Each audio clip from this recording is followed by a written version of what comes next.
കേരളത്തിൽ ബി.ജെ.പിക്ക് വലിയ പ്രതീക്ഷയൊന്നും വേണ്ട എന്ന് പറയുമ്പോഴും ഒരു നാൾ ഈ സംസ്ഥാനം ബി.ജെ.പി ഭരിക്കുമെന്ന് ഉറപ്പിച്ചു പറയാൻ അവർ കാണിക്കുന്ന ധൈര്യം സമ്മതിക്കണം. ഒന്നും കാണാതെയാണെന്ന് അത് പറയാനാകില്ല. കാരണം കേരളത്തിൽ ബി.ജെ.പിയുടെ വളർച്ച നിരീക്ഷിക്കുന്ന ഏതൊരാൾക്കും പൂർണ്ണമായും ഒരു ബി.ജെ.പി സർക്കാർ ഉണ്ടാകില്ല എന്ന് ഉറപ്പിച്ചു പറയാനാകില്ല. ഇനി വരുന്ന 2026 നിയമസഭാ തെരഞ്ഞെടുപ്പിൽ ബി.ജെ.പിക്ക് കിട്ടാൻ സാധ്യതയുള്ള അല്ലെങ്കിൽ ബി.ജെ.പി കൂടുതൽ കരുത്തരാകാൻ സാധ്യതയുള്ള ചില സീറ്റുകളുണ്ട്. ഇവിടെയെല്ലാം ലോക്സഭാ തെരഞ്ഞെടുപ്പുകളിൽ ചില ബി.ജെ.പി പെർഫോമൻസ് വെച്ചൊന്ന് പരിശോധിച്ചു നോക്കാം. തൃശൂർ ലോക്സഭാ മണ്ഡലത്തിൽ സുരേഷ് ഗോപി വിജയിച്ചതിന് ശേഷം തൃശൂരിൽ ഇനിയൊരു താമര പ്രതീക്ഷിച്ചാലും തെറ്റില്ല. ബി.ജെ.പി ഏറ്റവും മികച്ച രാഷ്ട്രീയ പോരാട്ടം കാഴ്ചവെച്ച മണ്ഡലം തിരുവനന്തപുരമാണ്. കാരണം തൃശൂരിലെ വിജയം ഗോപി സ്ഥാനാർത്ഥിയായിരിക്കവെയാണ്. പക്ഷേ തിരുവനന്തപുരത്ത് രാജീവ് ചന്ദ്രശേഖർ വൈകിയാണ് മത്സരിച്ചത്. പക്ഷേ ശശി തരൂരിന്റെ വിജയഭൂരിപക്ഷം 99,989 വോട്ടുകളിൽ നിന്നും വെറും 16,077 കുറയ്ക്കാൻ അദ്ദേഹത്തിന് കഴിഞ്ഞു എന്നതാണ് ഇവിടെ ഏറ്റവും ശ്രദ്ധിക്കേണ്ട കാര്യം. മുൻപ് നിയമസഭാ മണ്ഡലത്തിൽ മാത്രമേ ബി.ജെ.പി മുന്നിലുണ്ടായിരുന്നുള്ളൂ. ഇത്തവണ കഴക്കൂട്ടം, വട്ടിയൂർക്കാവ്, നേമം എന്നിവിടങ്ങളിൽ ബി.ജെ.പി ലീഡ് ചെയ്യുകയായിരുന്നു. കൂടാതെ തരൂർ ലീഡ് നിലനിർത്തിയ മണ്ഡലങ്ങളിൽ പോലും 2019 അപേക്ഷിച്ച് അദ്ദേഹത്തിന്റെ വോട്ടുകളുടെ എണ്ണം ഗണ്യമായി തന്നെ കുറഞ്ഞു. അതേസമയം ചന്ദ്രശേഖരന്റെ വോട്ടുകൾ എല്ലാ മണ്ഡലങ്ങളിലും വർദ്ധിച്ചു എന്നതും ശ്രദ്ധേയം തന്നെ.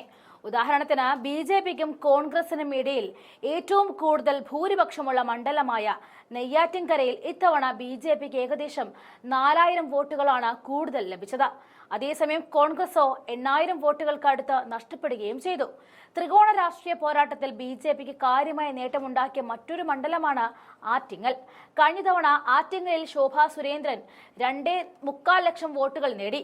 എന്നിരുന്നാലും മുൻ കേന്ദ്രമന്ത്രി വി മുരളീധരൻ അവിടെ നിന്നും മത്സരിച്ച ബി.ജെ.പിയുടെ മൊത്തം വോട്ടുകളുടെ എണ്ണം 3.25 ലക്ഷമാക്കി ഉയർത്തി. ആറ്റിങ്ങൽ പാർലമെന്റിൽ സീറ്റിലെ എല്ലാ നിയമസഭാ മണ്ഡലങ്ങളിലും നിലവിൽ LDFന് കൈവശമാണ്. ആറ്റിങ്ങൽ നിയമസഭാ മണ്ഡലത്തിൽ 6,000-ലധികം വോട്ടുകളുടെ വ്യക്തമായ ഭൂരിപക്ഷത്തോടെ ബി.ജെ.പി ലീഡ് ചെയ്യുകയായിരുന്നു. കഴിഞ്ഞ നിയമസഭാ തെരഞ്ഞെടുപ്പിൽ ബി.ജെ.പിയുടെ പി സുധീർ 38,262 വോട്ടുകൾ നേടി 3-ാം സ്ഥാനത്തെത്തി. അതേസമയം മുരളീധരൻ ഇവിടെ 52,448 വോട്ടുകൾ നേടി. 2019 അപേക്ഷിച്ച് ആറ്റിങ്ങൽ, വാമനപുരം, ചെറിയൻകീഴ് എന്നീ മണ്ഡലങ്ങളിൽ ബി.ജെ.പി 10,000-ലധികം വോട്ടുകളാണ് വർദ്ധിപ്പിച്ചത്. അരുവിക്കര ഒഴികെയുള്ള 6 മണ്ഡലങ്ങളിൽ ബി.ജെ.പി 40,000-ലധികം വോട്ടുകൾ നേടിയെന്നതും ശ്രദ്ധേയമാണ്. അരുവിക്കരയിൽ ബി.ജെ.പി 38,333 വോട്ടുകൾ നേടി. തിരുവനന്തപുരത്തും ജില്ലയിലെ മിക്കവാറും എല്ലാ മണ്ഡലങ്ങളിലും ബി.ജെ.പിക്ക് സ്വാഭാവിക വളർച്ചയുണ്ടെന്നാണ് തിരഞ്ഞെടുപ്പ് ഫലങ്ങൾ വ്യക്തമാക്കുന്നത്. ബി.ജെ.പി മികച്ച പ്രകടനം കാഴ്ചവെച്ച മറ്റൊരു ലോക്സഭാ മണ്ഡലമാണ് ആലപ്പുഴ. മത്സരിക്കുന്ന എല്ലായിടത്തും ബി.ജെ.പിയുടെ വോട്ട് വിഹിതം വർദ്ധിപ്പിക്കുന്നതിൽ പ്രശസ്തിയായ തീപ്പൊരി നേതാവ് ശോഭാ സുരേന്ദ്രൻ കഴിഞ്ഞ തവണ വോട്ട് വിഹിതം 17.2% നിന്നും 27.3% ഉയർത്തുകയായിരുന്നു. 2019 വിജയിച്ച ഏക LDF സ്ഥാനാർത്ഥിയായിരുന്ന AM ആരിഫ് ഇത്തവണ ശോഭയേക്കാൾ 4% മാത്രമാണ് താഴേക്ക് വീണത്. ഹരിപ്പാട്, കായംകുളം എന്നീ മണ്ഡലങ്ങളിൽ ആരിഫ് 3-ാം സ്ഥാനത്തേക്ക് പിന്തള്ളപ്പെടുകയായിരുന്നു. തിരുവിതാംകൂർ മേഖലയിൽ NDA വളർച്ച കൈവരിച്ച മറ്റൊരു ലോക്സഭാ മണ്ഡലമായ മാവേലിക്കരയിലാണ് NDAയുടെ ഏറ്റവും ശക്തമായ വളർച്ച. ബി.ജെ.പിയുടെ സഖ്യകക്ഷിയായ BJDSന് വോട്ട് വിഹിതം 2% വർദ്ധിച്ചത്. എന്നാൽ പത്തനംതിട്ട ബി.ജെ.പിക്ക് നിരാശാജനകമായിരുന്നു. വോട്ട് വിഹിതം 28.97% നിന്നും 25.29% കുറഞ്ഞു. പൂഞ്ഞാർ മേഖലയിൽ സ്വാധീനം ചെലുത്തുന്ന PC ജോർജ് ബി.ജെ.പിക്ക് വോട്ടുകളിൽ കാര്യമായ വർധനവ് നൽകിയില്ല. കഴിഞ്ഞ തവണ ശബരിമല സ്ത്രീ പ്രവേശനം വിഷയം തെറ്റായി കൈകാര്യം ചെയ്തത് പത്തനംതിട്ടയിൽ ചൂടേറിയ വിഷയമായിരുന്നു. അത് വോട്ട് വിഹിതത്തെ സ്വാധീനിച്ചിരിക്കാം എന്നത് ശ്രദ്ധേയമാണ്. എന്നിരുന്നാലും ഇത്തവണ അത്തരമൊരു പ്രശ്നം ഉണ്ടായിരുന്നില്ല. അനിൽ ആന്റണിയെ സ്ഥാനാർത്ഥിയായി നിർത്തുവാനുള്ള ബി.ജെ.പി കേന്ദ്ര നേതൃത്വത്തിന്റെ തീരുമാനം പരാജയപ്പെടുകയാണുണ്ടായത്. തൃശൂരിന് സമീപമുള്ള ആലത്തൂർ മണ്ഡലത്തിൽ ബി.ജെ.പി വോട്ട് വിഹിതം 10%-ലധികം വർദ്ധിപ്പിച്ചത് നിലവിലെ UDF MP രമ്യ ഹരിദാസിന്റെ സീറ്റ് നിലനിർത്തുവാനുള്ള സാധ്യതയെ ബാധിച്ചു. LDFന്റെ കെ രാധാകൃഷ്ണനോട് രമ്യ 2% വ്യത്യാസത്തിൽ പരാജയപ്പെട്ടു. പാലക്കാട് നിയമസഭാ ഉപതെരഞ്ഞെടുപ്പിൽ ബി.ജെ.പി അവരുടെ പ്രകടമായ മത്സരം കാഴ്ചവെച്ചു. ലോക്സഭാ തെരഞ്ഞെടുപ്പിൽ കൃഷ്ണകുമാർ പാലക്കാട് നിയമസഭാ മണ്ഡലത്തിൽ നിന്നും 43,072 വോട്ടുകൾ നേടി. കഴിഞ്ഞ തവണ ഇത് 39,963 വോട്ടായിരുന്നു. 2021 ഇ ശ്രീധരന് ലഭിച്ച 50,220 വോട്ടുകളുമായി കൃഷ്ണകുമാറിന്റെ പ്രകടനം പൊരുത്തപ്പെട്ടിരുന്നില്ലെങ്കിലും BJPക്ക് വിജയിക്കാൻ സാധ്യതയുള്ള ഒരു നിയമസഭാ മണ്ഡലമാണ് പാലക്കാട് എന്നതും ശ്രദ്ധേയമായിരുന്നു.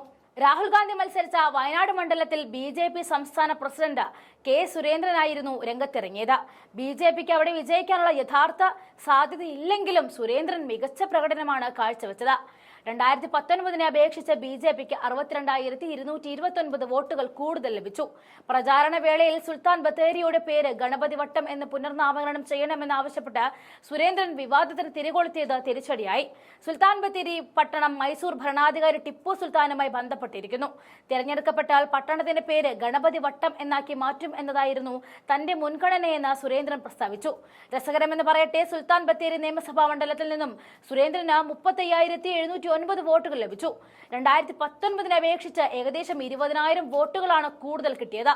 കൂടാതെ വയനാട് ജില്ലയിലെ 3 നിയമസഭാ മണ്ഡലങ്ങളിൽ ഓരോന്നിലും സുരേന്ദ്രൻ 24,000-ലധികം വോട്ടുകൾ നേടി. വടക്കൻ കേരളത്തിലെ മറ്റൊരു ലോക്സഭാ മണ്ഡലമാണ് കാസർഗോഡ്. 2019 അപേക്ഷിച്ച് BJP സ്ഥാനാർത്ഥി ML അശ്വനി 39,620 വോട്ടുകൾ കൂടി നേടി BJPയുടെ വോട്ട് 2.1 ലക്ഷത്തിലധികമാക്കി. കാസർഗോഡ് ലോക്സഭാ മണ്ഡലത്തിൽ ഉൾപ്പെടുന്ന 7 സംസ്ഥാന നിയമസഭാ മണ്ഡലങ്ങളിൽ ഒന്നായ മഞ്ചേശ്വരം 2021 നിയമസഭാ തെരഞ്ഞെടുപ്പിൽ BJP 900-ൽ താഴെ വോട്ടുകൾക്ക് മാത്രമാണ് പരാജയപ്പെട്ട സ്ഥലമാണ്. എന്നാൽ ലോക്സഭാ സർവേകൾ സൂചിപ്പിക്കുന്നത് ഈ മേഖലയിലും BJP ഗണ്യമായ മാറ്റം നടത്തും എന്നുള്ളതാണ്. പക്ഷേ 2026 തെരഞ്ഞെടുപ്പിലേക്ക് കടക്കുമ്പോൾ പുതിയ അധ്യക്ഷനായ രാജീവ് ചന്ദ്രശേഖരന് കടമ്പകൾ ഏറെയാണ്. ഈ വോട്ട് വിഹിതത്തിൽ നിന്നും 1% കൂട്ടിയാൽ മാത്രമേ സുരേന്ദ്രന് മുമ്പിൽ ചന്ദ്രശേഖരനെ പിടിച്ചു നിൽക്കാനാകൂ എന്നതാണ് ഏറ്റവും വലിയ ശ്രദ്ധേയമായ കാര്യം.